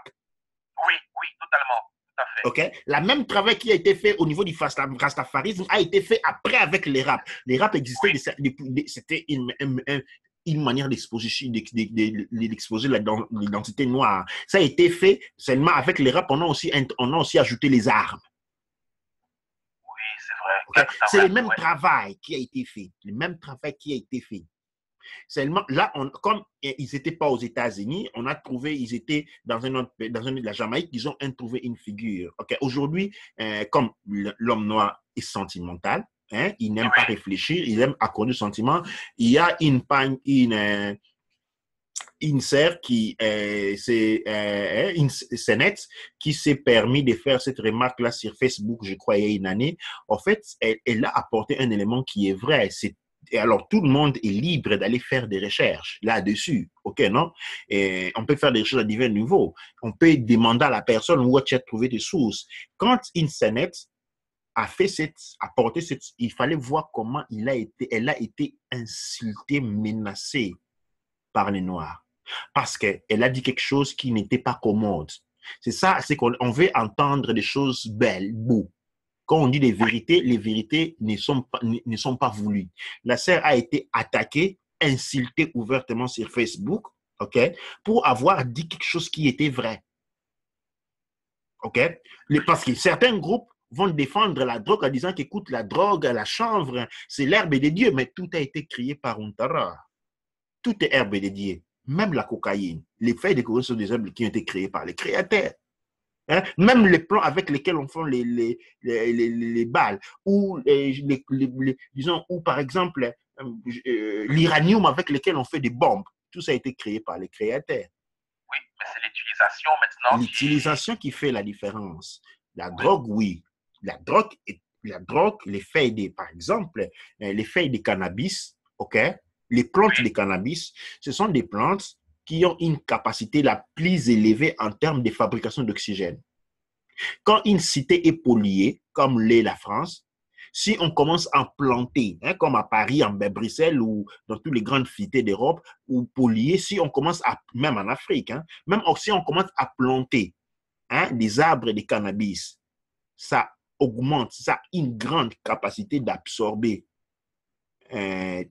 ouais, ça absorbe les CO2 en grande quantité et ça produit une très grande quantité d'oxygène, permettant la vie de fleurir de manière grande. Okay?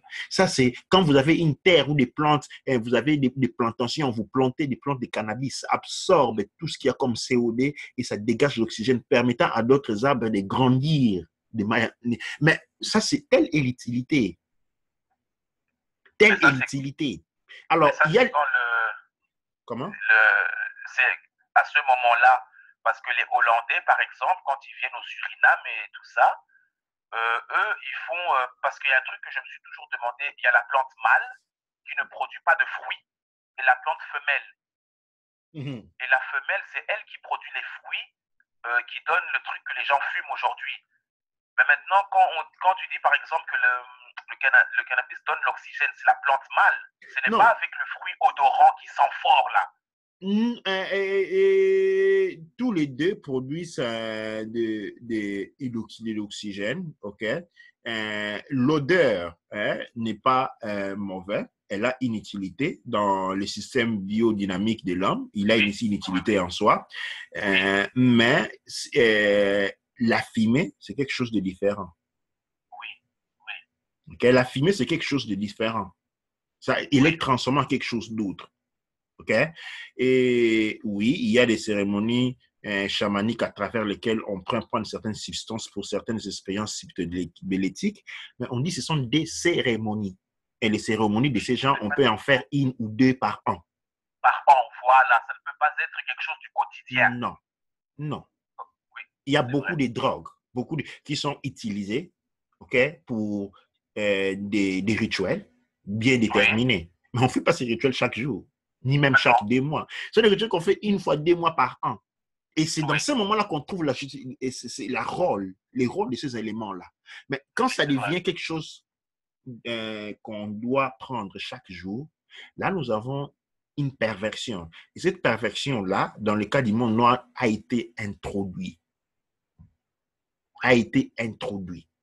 Et Bob Marley est une figure qui avait été utilisée pour apporter cette grande destruction que les gens encore continuent à apprécier sans pour autant se rendre compte de la profondeur de cette destruction.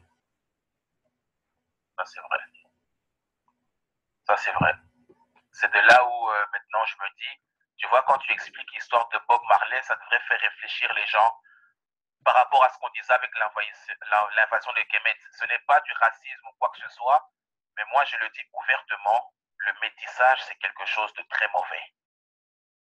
Parce que j'ai un ami qui m'a raconté pas plus tard que samedi, j'étais avec un ami, il m'a expliqué qu'il avait un ami à lui un Africain, qui s'est marié avec une femme blanche. Qu'est-ce qui s'est passé? La femme blanche enceinte, maintenant, elle fait tout pour que l'enfant porte le nom de son nom à elle, mais pas le sien. Tu te rends compte? Bob Marley, j'ai lu un peu sur Wikipédia sa biographie. Le nom qu'il porte, c'est le nom de son père et pas le nom de sa mère. Hein.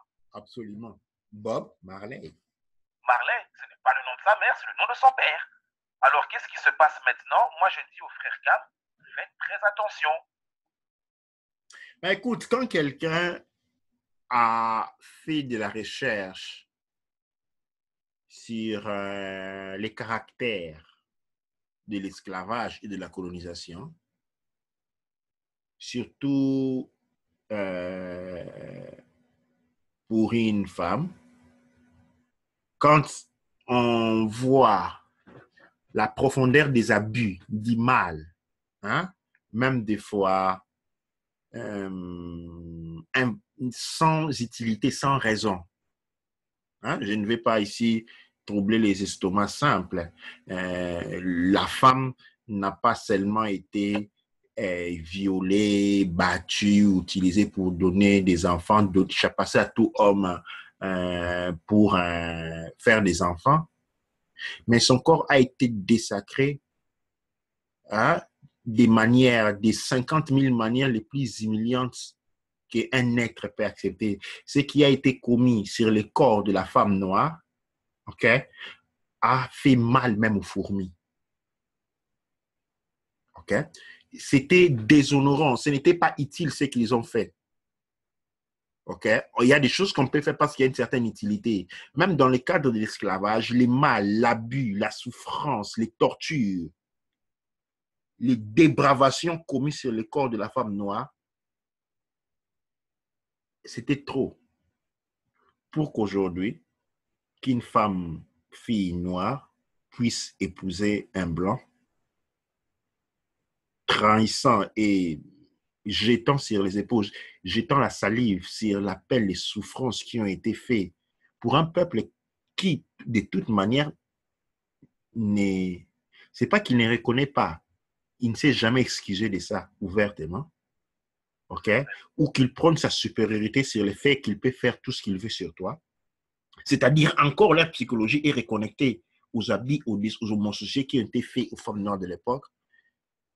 Et des côtés de l'homme, parce que la femme, c'est la maman, alors épouser quelqu'un, des gens, une femme, dont les frères et sœurs, les ancêtres ont commis de tels actes affreux sur tes propres mamans, sœurs, cela dénote de la folie. Cela dénote de la folie. Bien entendu, je ne vais pas faire l'hypocrite. J'ai grandi en Occident, j'ai eu beaucoup de copines blanches en m'agrandissant. Mais tu sais, je n'étais pas informé de cela. Et donc, je prends les excuses, je comprends la situation de gens qui sont arrivés à ce point-là sans avoir jamais entendu parler de tous ces genres de situations. Mais toutefois, je les rappelle à limiter les dégâts. Oui. À passer de libre. Je ne vous dis pas de divorcer. Je n'invite personne à divorcer. Mais je vous invite plutôt à essayer de limiter les dégâts. Mais c'est ça, parce que l'étude, même si c'est vrai, hein, on est né en Occident, la plupart d'entre nous, on a déjà eu des copines blanches et tout ce qu'il y a. Mais un truc que moi, je n'ai jamais oublié, c'est que je les ai toujours étudiées. Parce que maintenant, avec ce que je vois et ce que j'apprends, je me rends compte que je suis passé par certaines phases qui ressemblaient à ça. Le problème, c'est que la plupart de nos frères et sœurs, j'ai remarqué une chose, hein, c'est beaucoup, Lynch a bien fait son travail, c'est beaucoup plus pour les femmes. Même, tu vois, par exemple, avec l'Académie de la culture noire, tu vas te rendre compte, même pour apprendre tout ce genre de choses, je ne sais pas si de ton côté c'est différent, mais moi, de ce que je remarque ici, les femmes ont plus difficile à aller vers la connaissance qu'un homme. L'homme veut bien aller, c'est pas de la discrimination, hein, c'est une constatation. Ça veut dire que la femme est devenue, comme tu as dit dans un de tes cours, la femme est devenue un homme. Donc ça veut dire que maintenant, elle s'attache à ce qu'elle voit ici. Par exemple, là, comme on est en train de discuter, pour certaines femmes, on est des fous. C'est pas normal ce qu'on est en train de faire. C'est pas comme ça qu'un homme doit être. On n'a pas, tu vois, j'ai remarqué, et c'est ça que je disais même à l'époque où j'étais à l'école Kimoutou avant, je disais, il faut trouver un moyen d'instruire les femmes. Parce que tu sais, quand un homme parle, ça c'est toujours, oui, c'est un beau parleur, il a raison, mais bon, il faut se méfier. Mais quand une femme explique tout ça, ça les touche beaucoup plus. Ouais, mais aussi longtemps que nos femmes, nos sœurs, nos mamans seront dans cette situation, le monde kémète ne se réveillera pas. Parce que dans la tradition kémétique, le trône, c'est la femme. Oui. L'homme obtient son pouvoir parce qu'il a la couronne, mais la couronne, c'est ce qui lui autorise de s'asseoir sur le trône. Mais le trône, c'est Auset. Oui. Hein? Le trône, c'est Auset, qui représente la polarité féminine, et le pouvoir actif, c'est Aussar, l'homme. Hein? C'est Chou qui féconde Tefnut. Mais Chou, pour pouvoir être, a besoin de Tefnut. Tefnut, c'est la matière. Ce qui est indifférencié. Et cette dualité a été maintenue tout au niveau au niveau de toute réalité. Donc, Auset représente Tefnut. Et la femme représente les trônes. Et aussi longtemps que la femme reste dans cette condition-là, il n'y a pas de, il y a pas de, il y a pas de victoire. Il n'y a pas de victoire. Et c'est pourquoi je dis, je pense, c'est pourquoi je travaille, éduquer beaucoup plus les enfants et surtout je m'oriente vers les filles parce que il faut réaliser dans la nature, sur 10 naissances, il n'y a généralement qu'un ou deux hommes. 8 sont les femmes. Ouais. C'est-à-dire qu'avec ces chiffres à la tête, nous devons nous lancer vers les enfants. Hein? Ça serait que ceux qui sont perdus, les paramètres de décision sont tels qu'ils sont irrécupérables pour la majeure partie d'entre eux. Mais plutôt, il faut se lancer vers les jeunes hein, qui sont encore en train de grandir. Et ça serait que ces trônes-là ne soient pas bafoués. C'est pourquoi il y a toutes ces violences sexuelles en Afrique, au Zaïre et tout le reste, les violences sexuelles des femmes, où on oblige les enfants hein, à avoir des relations sexuelles avec leur maman. On force les papas à avoir des relations sexuelles avec leurs filles. Hein, et comme ça, l'objectif, c'est celui de détruire les sacrilèges sur les trônes, de désacrer ces trônes que la femme, une fois qu'elle est désacrée, une fois qu'elle est bafouée, elle devient un instrument elle devient un instrument sans utilité, un trône sans pouvoir. Et une fois que le trône est sans pouvoir, l'homme ne peut pas avoir de couronne. Parce que l'homme vit pour avoir une couronne. La couronne lui est donnée par les trônes d'Aosset qui représente la femme. Mais une fois que ce trône avait été détruit, l'homme est sans mission. L'homme naît sans mission. Et c'est dans ces moments-là que nous pouvons dire qu'une civilisation est morte. C'est ça le problème. J'ai l'impression, je sais pas, moi j'ai l'impression que ça les a... En fait, c'est pas que ça les intéresse pas. On a beaucoup plus mis le divertissement. Regarde la télé. Il y a de plus en plus d'émissions de divertissement pour les femmes. Ben oui, c'est normal. C'est les destructeurs qui a fait ça. C'est normal, oui. C'est comme ça qu'il faut ôter nos enfants loin de la télévision. C'est comme ça qu'il faut surveiller, il faut dormir avec un œil ouvert. Il faut avoir les yeux des sobecs, les crocodiles, qui même quand ils ferment un œil reste toujours ouvert. Il faut être à la garde de nos enfants comme des vrais sobecs. Ah oui. Il faut tourner, rôder autour des enfants comme des vrais sabecs. Et une fois que quelqu'un s'approche, il faut protéger nos enfants parce que quand nos enfants, et beaucoup d'entre nos enfants ont déjà été détruits. Regarde le nombre des enfants qui naissent avec qui on donne des vaccins, et puis ils développent le ASMR, tous ces genres de maladies. Ils perdent la contact avec la réalité. Ce sont des millions.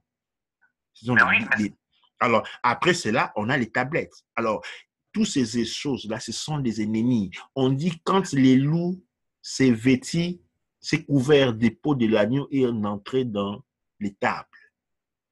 Et les loups recouverts des peaux d'agneau, ce sont les tablettes, la télévision, les jouets, beaucoup de choses qu'on a autour de nous. Il faut ouvrir les yeux. Comme je dis, on est dans une grande phase de changement. Mais ce changement peut être à notre faveur à part qu'on a des connaissances et les attributs nécessaires pour pouvoir embrasser ce changement positif. Sinon, ce changement va être une tempête si nous restons ignorants. C'est ça le problème. Donc, je pense qu'on a fait pratiquement 1h20, 25 minutes. On s'approche lentement et sûrement vers la fin de cette émission.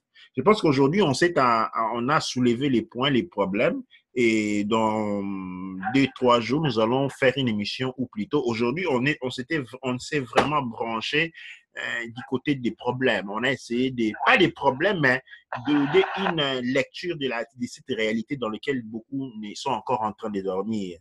Et dans une émission que nous ferons entre 2 ou 3 jours, nous allons maintenant essayer de porter des solutions. Mais ce ne sont pas des solutions que nous élaborions nous-mêmes. Même pas au sein de l'Académie de la culture noire, mais ce sont des solutions qui ont été élaborées par nos ancêtres dans la vallée de la joie, que vous appelez la vallée du Nil. Hein? Les Nils, nous appelons les Netcher Nil. Okay? Nos ancêtres avaient vu ce qui est en train de venir. Hein? Dans une autre émission, j'espère que Sen Maka, si je me le rappeler, nous allons parler de la technologie. Ah oui, ça, franchement, il faudrait bien parler de voir parce qu'il faudrait qu'on sache aussi ce que nous avons entre les mains. Les technologies. Aujourd'hui, les gens pensent que la technologie sont les voitures, les avions, les buildings. Non, nos ancêtres avaient développé une technologie complètement écologique. C'était une des philosophies, c'était des technologies basées sur des sigils capables de modifier l'espace-temps, de construire les choses. Les Mirkouts n'ont pas été construits en déplaçant des blocs de sable.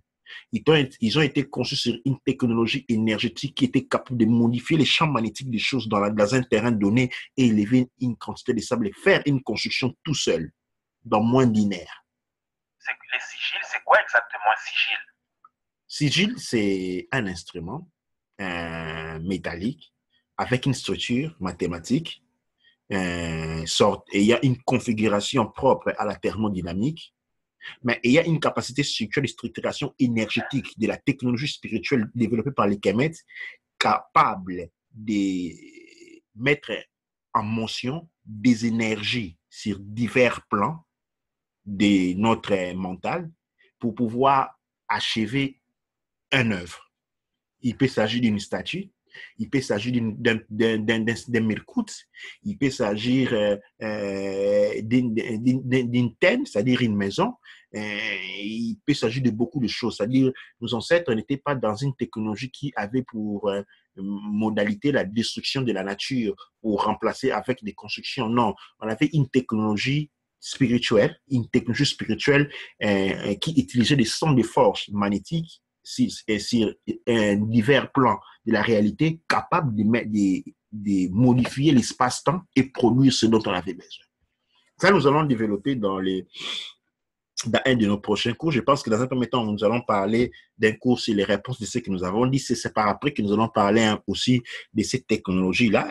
On va l'expliquer plus en détail. Elle va constituer les points 1.9 du cours du chapitre Aoussa. Nous allons finir sur la technologie kémétique de nos ancêtres. Quelle était la réponse kémétique à la technologie? Quel genre de technologie avait? On se pose beaucoup de questions. On dit on avait des avions, on avait des appareils volants, on avait ça. Comment cela était-il produit? Comment cela était-il réalisé? Nos ancêtres s'étaient-ils mis aussi à prendre les pétroles, à faire sortir les métaux, à bafouer et à désacrer la terre pour construire des appareils? Puisque les appareils, il y en avait. Mais nos ancêtres n'ont pas désacré la terre, détruit la terre pour construire ces appareils. Comment les faisaient-ils? Il y avait une technologie spirituelle bien développée que nous aurons l'opportunité d'en discuter et aussi donner des points, parce qu'il ne s'agit pas seulement de donner une historique, mais aussi donner des points d'indication sur comment et dans quelles conditions cela a été réalisable et de manière qu'on puisse réaliser que si nous étions à même de réaliser, de mettre ensemble ces conditions-là, nous serons à même de pouvoir produire le même genre de technologie. Et je pars avec ça, je donne la dernière parole en Panguimarcas avant de finir notre émission avec une éloge que nous allons donner à Netcher. Non, en tout cas, c'était vraiment une émission très instructive. Si on peut la publier même sur Facebook pour que les gens comprennent, le plus difficile, c'est ça, hein, c'est que les gens comprennent. C'est vraiment quelque chose de... Surtout dans le monde noir, les gens préfèrent se focaliser à leurs idées qu'ils se font plutôt qu'essayer de faire l'effort de comprendre les choses. Bien sûr, il va falloir qu'on éduque nos enfants, mais le problème, c'est que, comme disait Nem Fundishi, c'est d'abord éduquer les parents. Il faut d'abord éduquer les parents, parce que ceux qui éduquent les enfants, ce sont les parents. Et comme vous voyez aujourd'hui, avec ce qui se passe dans les maisons, vous allez voir qu'un enfant, l'enfant est musulman, la mère est chrétienne, vous allez voir que c'est la guerre. Donc ça veut dire que si la maman est chrétienne et que l'enfant suit la philosophie ou suit le monde kémétique, vous allez voir que ça va aussi créer des problèmes à la maison. Parce que ça va devenir, ah oui, mais toi, avec tes dieux égyptiens, là, ces gens maudits, ces gens mauvais, il faut suivre Jésus le Christ, il faut suivre Mahomet. Et c'est toutes ces choses-là pour lesquelles aussi, je me pose aussi des fois des questions. Je me dis, mais les parents n'ont pas compris qu'il faut d'abord commencer par eux-mêmes. Et c'est un travail à faire soi-même. Ça veut dire, si tu ne te remets pas en question, tu risques de rater l'éducation de tes enfants et de ne pas pouvoir voir ce qu'il y a en eux. Et c'est ce qui s'est passé avec nous. Mais en tout cas, toutes ces réponses-là, on aura l'occasion de le faire d'ici 2-3 jours, comme l'a dit notre SEM Koufou Imhotep Atoumra, à qui je vais donner le dernier mot de pouvoir qui va nous réciter justement une parole de pouvoir pour pouvoir clore ce chapitre.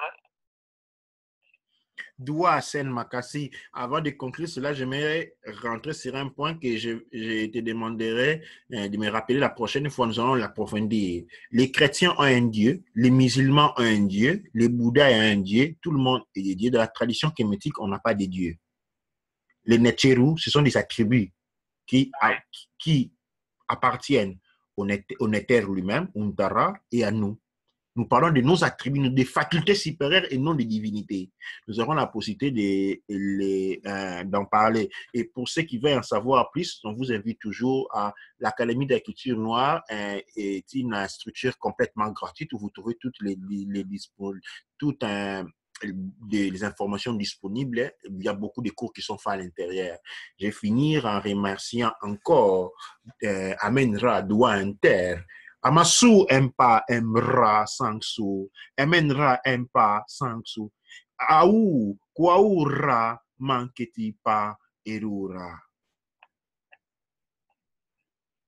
Je reconnais, je vis dans l'esprit divin, dans l'esprit du Créateur. Ma vie est consacrée au Créateur. Reconnais le Créateur, accepte-le, vis en lui. Fais-les aujourd'hui, mais que tu as fait hier. Doua Inter.